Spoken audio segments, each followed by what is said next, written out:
Welcome, ladies and gentlemen, to Superintendents Unplugged, In Depth with Davis, the podcast where we'll dive deep into the world of educational leadership. I'm your host, Addison Davis, and I'm thrilled to have you join me as we embark on the inspiring journey together. As a superintendent once myself, I understand the challenges and complexities that come with leading a school district. But what I've come to realize is that there's abundance of amazing work being done by superintendents all across our country. This podcast is a platform to shine a spotlight on their incredible accomplishments and innovative approaches. Each episode will bring you exclusive interviews and superintendents from various districts across our country, both big and small, urban and rural, as they share their personal stories, triumphs, and even their moments of vulnerability. We will explore the strategies they employ to tackle the ever-evolving landscape of education, from fostering equity and inclusivity to embracing technology and preparing students for their future. But this podcast isn't just about showcasing success. It's about fostering a community of educational leaders who can learn from one another, share their experiences, and collectively navigate the complexities of our role. We'll discuss the tough topics as well, the difficult decisions, and the innovative solutions that are transforming education for the better. So while you're an educator, a parent, a student, or simply someone who's passionate about education, this podcast is for you. Superintendents Unplugged is your behind-the-scenes pass to the world of educational leadership, where we uncover the stories that inspire, motivate, and empower every one of us. Get ready to be inspired, challenged, and entertained as we embark on this incredible journey together. I can't wait to introduce you to the remarkable superintendents who are changing the educational landscape one district at a time. Welcome to another episode of Superintendents Unplugged, In Depth with Davis. I'm your host, Addison Davis, here with one of the best superintendents in Michigan. We have Dr. John VanWagoner from Traverse City Area Public Schools. Thank you so very much, John, for being with me. You bet. Happy to do it. Always a great opportunity to talk shop and talk schools and all those things, and just excited to be here. You know what? Here at AASA, big week, thousands of educators. What are some things you're hoping to get from this conference? You know, you're always looking for that one thing that somebody's doing really innovative, that answers a question that you're just trying to figure out, and there are so many of those, but you don't often see anything that's just like a wholesale, like we're going to change our entire district. Yeah. But you try and find those nuggets that somebody has managed to figure out that you haven't, or that you look at and go, hey, that can really help some of our kids be successful. And I'm just always looking, and whether it's our EL population or engagement or early childhood or career and tech ed. I mean, you see it all here. Sure. And so you just try and narrow it down to maybe some nuggets you're looking for, and hopefully take those back and make a difference for kids. Awesome, man. Well, it's sessions are galore around here the next couple of days. And it's also just good to catch up with some of the same practitioners that are doing your work with you every single day. Really cool to do so. It is, and there are folks when you're in this long enough that either you kind of start with and maybe they go to another state, or you're a part of a different organization and they're from the West Coast or the East Coast and I'm from the Midwest, and you get to see those people and kind of see what they're up to or thinking, and realize that you have some of the same challenges, whether you're in California, New York, or Michigan. That's right. And so just having the opportunity to sit and talk to those folks and learn and just rekindle relationships is also an awesome part of this. Yeah, we talk about, the power of learning from each other, the power of PLCs. And sometimes as superintendents, we get so laser focused on our work, we don't really lean on others to be thought partners. Talk about the importance of that as a superintendency. Really, really important. I had the chance quite a few years ago to go to a session called a Welcome to the Superintendency Population of One. And I always thought that really summed a lot up, because it is a lonely, lonely position. You just don't generally have a counterpart, in your district that understands the pressures and the relationships with board members or the community or staff.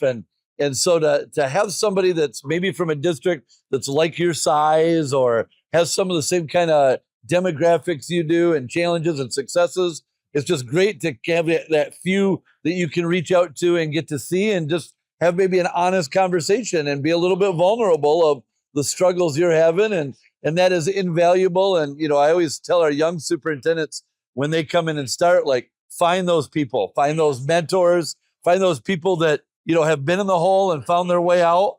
And so that you can have some of those same type of opportunities to have those discussions and somebody to lean on. Absolutely. I mean, you said it is a lonely, isolated job. It's much different from being a number 2 to a number 1. Oh. And in these roles, you got to understand that the power of what we have from, our cabinet members, but also those who we work with in other counties and whether it be across the state match districts, the conversations have to happen in order for us to stay together, stay connected, and really lean on each other, because not many people you can talk about pressing things related to your cabinet, but others taking advantage of it as well. Yeah. And not only that, the reality is the superintendency has changed over the last 25 years. I have mentors that were superintendents and are retired that I call and they go, John, I never faced that. Yeah. Like, I'm not sure what to tell you.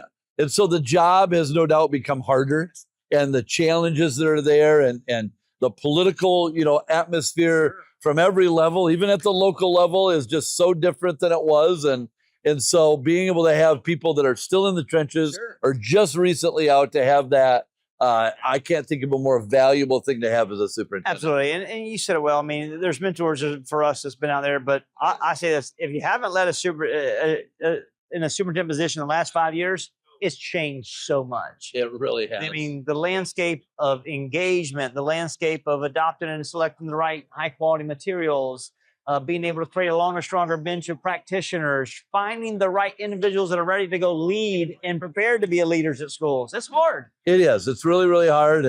But I say all the time that we're kind of the people that are in the job of doing impossible, and you just go at it in a full head of steam of this is what we're gonna do best for kids and find every way. And we're gonna, go everything we can. And that's our duty. That's what we signed up to do. And if you're not ready to do that, I'd suggest, look at a different job or profession, because you're going to have challenges. It's going to be tough. It truly is the person in the arena. If you listen to Brene Brown and kind of that thought, it is spot on. But you either take that challenge and do great things for kids and be that hero that you try and be for your community.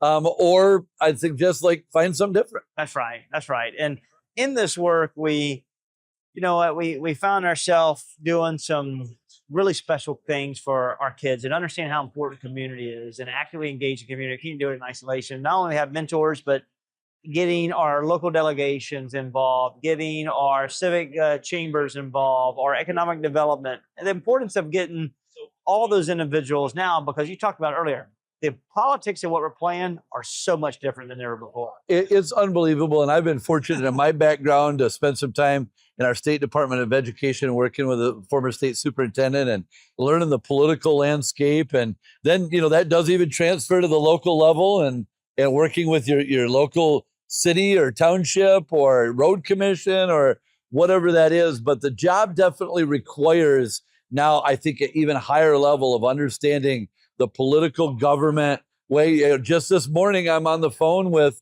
the chief of staff of one of our state senators that's in charge of the K-12 education budget, talking about a change that's happening with at-risk funding and the ramification that they didn't realize of something that was good that they did to provide free breakfast and lunch to every kid in our state. But the ramifications are that we have parents now that are not filling out the free and reduced lunch form that is used as a data metric for at-risk funding for our students in most need. So you're seeing, while this is great, this is going down, and you're like, we're fighting what we're actually trying to do. And so just being able to have the opportunity to meet those people, have relationships, have those conversations, it's a requirement to make sure your kids get every resource you can.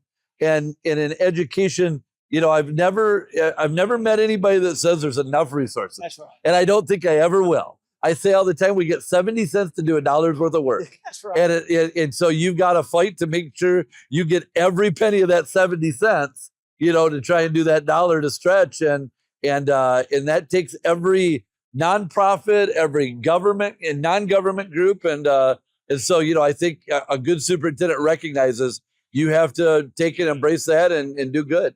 Absolutely. And in this work, we see multiple phases of differentiation with funding sources and also supports. You had an opportunity not only to be a superintendent for 9+ years, but you've also worked at a Department of Education. Yeah. And, and for us now, we're always a superintendent. We're used to working at the local Department of Education, statewide, and also the federal. It may look a little bit different coming up in the very near future. And talk about the role that you played at the state and that relationship between the state level and the districts and how important it is as well.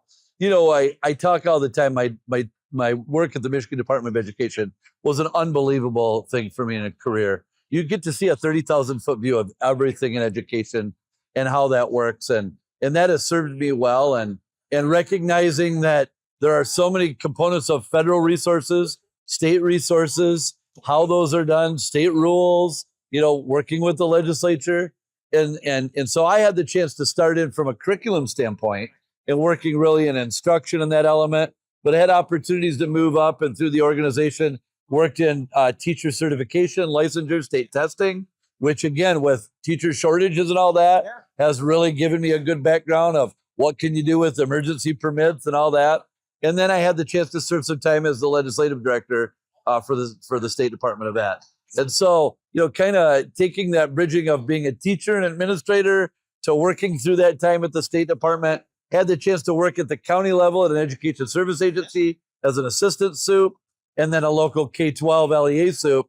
So it's given me that whole background, and who knows where the U.S. government goes and the U.S. Department of Ed, and if it becomes block grants for title funds, or who knows where all that's going, but it is important to stay in tune. And so I've been very fortunate that experience has really given me a leg to be able to understand. Listen, I've always had a good relationship, from a local perspective with our commissioners of education and network. And but now we look at superintendents trying to plan for potential funding that may not be there. Ooh. I mean, if you look at Title I funding, how will IDEA funding look now? I mean, there's a lot of questions about what that landscape may be, and it's hard. Superintendents are working on their 25-26 budget today. Right. And so, I mean, I guess you have to build it as if it stays consistent right now when it may not. Well, I don't know. I mean, I think there are some folks, we're a little bit more on the conservative side, recognizing we may have to make some decisions to be tighter than we actually have to be, because we don't want to end up in a situation to lay people off that, we didn't plan on, or those kind of things. And so, that's a real balance. And then obviously the COVID funding being gone, unfortunately, I think there are some boards that leaned on that money for operational cost and systemic funding things. And so I think superintendents are maybe grappling with having to figure out how to work that and replace things or not do things. And that's not popular with the community. And you always want to do everything for kids, but there's a reality of fiscal responsibility, right, that you have in all this. And so definitely challenging. And again, that's where I always encourage, younger superintendents, go find the veterans that, maybe we're through all the way back with the ARPA dollars back, quite a ways, and kind of, in our state, we saw a $470 per pupil cut mid-year. Wow. That superintendents had to deal with. You literally, you were told you had the money, plan on the money, and now you don't have the money. Man, yeah. And so, those folks that did live through that, there's some wisdom there of things to think about, ways to approach it now that we're kind of on the downwards, again, trend of some federal dollars. And again, it just kind of goes back to that. Find those long two superintendents, and unfortunately, I think I'm finding myself in that. Probably one of them, in that category now. Season, right? Yeah, and but there are still a few. Mark Beeling that's here. He's a former AASA president. He's a 40-year vet. Been a superintendent for like 28 years. It's awesome. And a guy like that. You still, if you can get wisdom, it's a bit like the Oracle. Yeah. You go to and can learn some stuff. It can save your job literally if you're smart enough to try and rely on that. Yeah, I think that now, I think you said it well. The more that you can be as conservative as you can financially, but being able to now more than ever do an audit of all of your contracts, all the efficiencies, determine whether or not you're seeing progress or all those elements. Yep. And how does that look like? For me in my district, we looked at every contract that was over $500,000, and we made them come in and present to our cabinet and show organizational impact, or we renegotiated, we selectively abandoned, we canceled the contract on the spot. Yeah. I think that we were in really good shape. I think our board did a really nice job during that COVID time to make sure that we did everything we could, purchase things that we knew were coming in forward. We knew that. So we have very good structural budget components of contracts and those kind of things. Where I think it gets tough is, you're maybe not able to do, again, the extras that you had built up during those better years. So for instance, you maybe started a special program, of an after school program or a summer school program or something that you had funding for that now, unfortunately, you have to say, we can't run that summer program, or there's, like this next year, we already have a thing that we always have a big opening day that's optional for people to come to. We pay them, right? Where I do a speech and we have different things. Well, this year we can save some money, and we're videoing that and sending it out. And it saves us some money to make sure that we can balance our budget. And so there are nice haves, and then there are absolute needs. And so we're trying to make sure we're keeping those needs. But some of those things that you want to do extra for kids, we all do. There's a reality in this job and working with your boards that you have to somewhat tighten the belt, and you might not have some of those. That's right. And you just said it well. Not only working with cabinet, but also working on the board to align strategic mapping, strategic work, and what that alignment looks like for efficiency. And I think that's so important in the process. As you look at and see brand new superintendents that are aspiring superintendents, any words of wisdom that you have? I think one is trying to work that, your board members, while they may have different opinions and different things, to really work hard to build relationships and have those people have the same vision you do. And the thing I'll tell you about my board is I know that every single one of them got on the board because they wanted to help kids, awesome. But they may have different ideas and different thoughts, different philosophies, but you've got to just know you can't go in with, this is my way. You've got to build a leadership team, and that's something we're continuing to work on. My board's getting ready to, again, we'll have two new board. We have a new board member. We're going to have a new one appointed soon. And so we've got to do some board governance work to come in so everybody's on the same page. And it may be different than the way the last board did it. Sure. And I have to adapt to that. It really is, because in the reality, I do say this all the time, you're 4 votes away from unemployment if you have a 7-person board. That's right. And recognizing that. And then just, I would also say that, make sure that you are visible in your community, and that, you are very easy to talk to. Set up communication paths, whether that's coffees or Zooms once a month, or, whatever that is, to be able to have engagement. I love it. Yeah. And sometimes, you have something set in your head, you think is the absolute way to do it. And then after talking with a group of parents or kids, that's the one thing I'll tell you that we've done over the last year that is probably the best thing is getting student voice. So we have a superintendent boards, a student advisory committee. We bring in about once every 2 months, and we give them thoughts, and they give us topics and say, here's the things we think you and the board need to think about, and maybe some different ways to do it. Sure. Coming from the mouths of babes, and that concept, it's very powerful, because maybe there's something you're doing that maybe is a little politically charged that your community has different. When you have students sitting there saying, this is what we need, it's awfully hard to argue. So that's one of the things I would say. I've had, again, some mentors and colleagues that I've seen start to do that.